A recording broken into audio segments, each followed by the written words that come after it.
If you're looking for an ultra budget gaming PC build, this video is going to be for you because I will show you a $600 gaming PC build that's going to be actually pretty decent at 1080p gaming. It already has a GPU, but at the end of the video I will explain on how to make this PC cheaper and also how to make this PC more expensive if you have a budget above $600. But before starting with this video, a word from today's sponsor. Today's sponsor is keys.com. This website basically lets you buy Windows 10, Windows 11 and Microsoft Office keys. This is really important for PC builds, especially if you want to get Windows 10 or 11 at a cheaper price, because Windows keys are around $100, which is already a lot. You can buy these keys for as little as $15, but I actually have a discount code down below in the description where you have a 50% off and even 60% off for some of these keys, and it's really easy to buy. You just gotta go to, let's say, the Windows 10 Pro key, then you add it to the cart and apply the coupon BKB50 for 50% off. Don't worry, you have all of this information in the description like I said before, and then the total price will be around $750, and then you proceed to check out with your favorite payment method, and then you just activate Windows. And this is something great because you save a lot of money and there's no reason to buy a Windows key for at least $100. With that being said, let's start with the video. So with the first component that we are going to talk about is the CPU. I went with the i3-12100F since I think it's the best budget CPU out there right now. I don't think any CPU is going to beat the i3 12th gen for the same price, and it's excellent for 1080p gaming. Now if you want to do some streaming and more multitasking, then I recommend you upgrading to at least the i3-12100 non-F version because it has integrated graphics that will help you out. But like I said, we are talking about a gaming PC build and the i3-12100F is going to get the job done. Then for the motherboard, I ended up going with the Gigabyte H610 Micro ATX motherboard. Remember that we are going for an ultra budget PC build, so I couldn't afford to go for a more expensive motherboard. This one is going to get the job done for this type of build. With the next component we have the storage. I went with the Western Digital Blue 500 gigs of M.2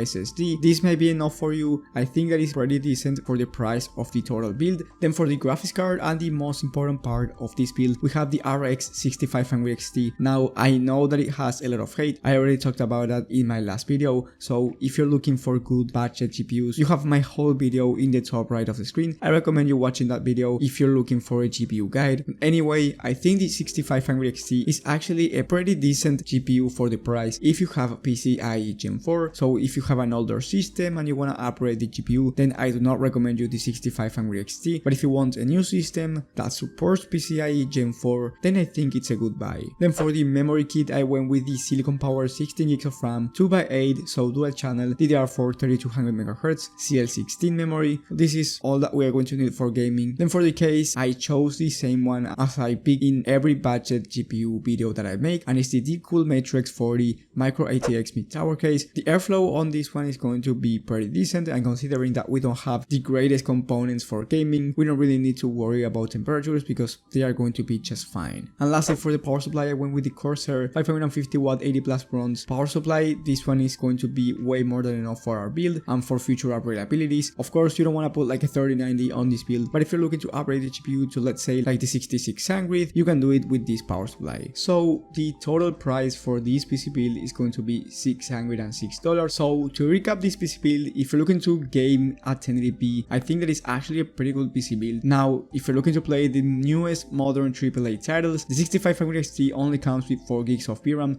That's something that you have to keep in mind. So if you really want to play those modern games in ultra settings at 1080p, I think that you should go for something like the RX 6600. It's going to cost you more money, of course, but I think that is worth the price difference if that's your goal. Now, if you want to play competitive titles such as Fortnite, Valorant, or even if you want to play games like GTA 5, Red Dead Redemption 2, those popular games are going to be more than playable on this PC at 60 FPS on average at least, and for those esports titles that I mentioned, it's going to be capable of 144 FPS, so if you really want a high refresh rate monitor, it's totally going to make sense for this build. And if you will upgrade this PC in the future, My recommended upgrades to make this PC a little bit more expensive, first of all, is going to be the GPU. You want to go with the RX 6600. Right now is one of the best in terms of price to performance. And the other thing that I would upgrade down the line is the CPU. Like I said before, I will go with the i5 12400 or the Ryzen 5 5600. Now you have some room for upgradability since you have that 550 watt 80 plus power supply, and this PC will need some upgrades in the future depending on the games that you wanna run. And something that you may also need is a Wi-Fi adapter, because this motherboard doesn't have Wi-Fi included, but if you're going to be connected directly with an Ethernet cable, then you won't have to spend any extra money. Now if you wanna make this PC even cheaper, you should go with the Ryzen 5 5600G for the CPU and change the motherboard to the B550M Micro ATX motherboard and take out the graphics card. The total price will be $477, and this is something that I do not recommend you doing unless you're really tight on your budget, because the performance difference is going to be huge. You really want that dedicated graphics, the RX 6500 XT.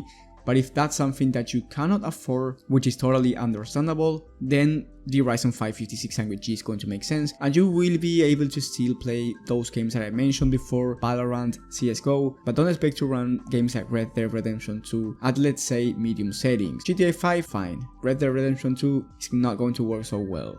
So that was my whole build. If you found this video helpful, leave a like and subscribe, but most importantly, hit that bell button to get notified when I upload this type of content. It's going to help me a lot. Thank you guys for watching, thank you for the support, and I will see you on the next one.